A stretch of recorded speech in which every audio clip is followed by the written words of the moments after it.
तर पोलीस संरक्षणात पवारांना भेटले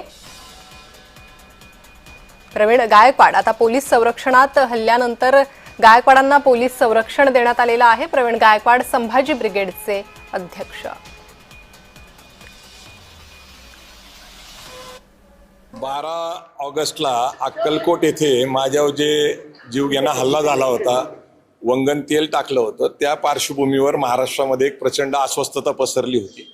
अनेक लोकांनी मला फोन करून काळजी घ्यायचं सांगितलं, त्यापैकीच पवार साहेबांनी मला काळजी घ्यायला सांगितलं होतं।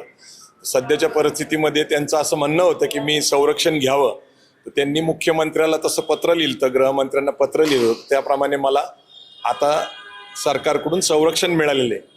महाराष्ट्रामध्ये सध्या जे अस्वस्थता आहे, जी परिस्थिती आहे किंवा पुरोगामी प्रतिगामी जो संघर्ष आता उभा राहिलेला आहे वेगवेगळ्या प्रकारे आपण बघतोय, तर त्याची तीव्रता साहेबांच्या लक्षात आणून देण्यासाठी मी आज त्यांची भेट घेतली।